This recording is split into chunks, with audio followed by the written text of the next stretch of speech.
한국 같은 경우 어떤 다툼이 생기면 목소리가 큰 사람이 이기곤 하기에 사람들은 다짜고짜 소리부터 지르려는 경향이 있습니다.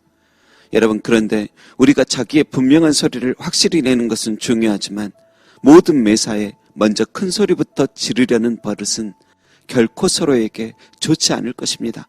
큰 소리를 질러 작은 하나는 얻었는지 몰라도 더 크고 소중한 것들을 잃어버리는 경우도 많기 때문입니다. 저는 그렇게 큰 소리를 지르며 살아가는 모습이 때로는 너무 가엾습니다. 이렇게 소리 지를 수밖에 없는 그 처절한 모습 속에서 이 사회가 그동안 세상 속이나 상황 속의 약자들에게 너무 무관심했고 편이 되어주지 못하고 귀를 막았던 것이 느껴지기 때문입니다. 그렇다고 항상 큰 소리를 지르며 살아가는 모습이 옳다는 게 아닙니다. 모든 만사에 당장 분노를 나타내야 해결이 되는 줄 알고 살아가는 것은 결코 지혜로운 게 아닌 어리석고 미련한 행동일 뿐입니다.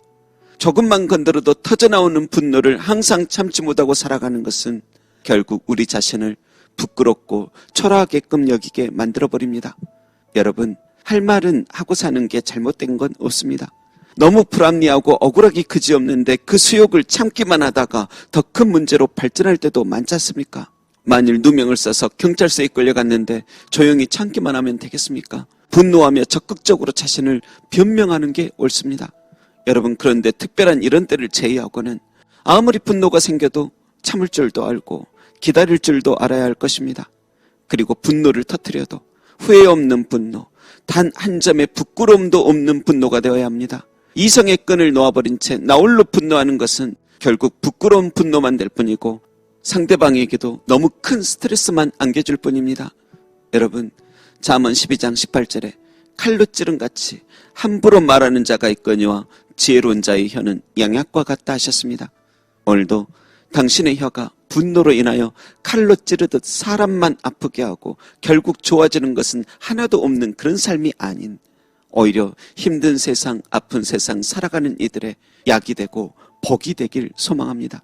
차분하고 얌전한 사람마저도 흥분시켜 분노케 하는 거짓되고 악한 사람이 아닌 분노한 사람도 그 마음 누그러지고 걱정 많은 사람도 그 마음의 근심 사라지게 할 만한 복음의 말, 은혜로운 말 많이 하며 살아가시길 주님의 이름으로 축원합니다.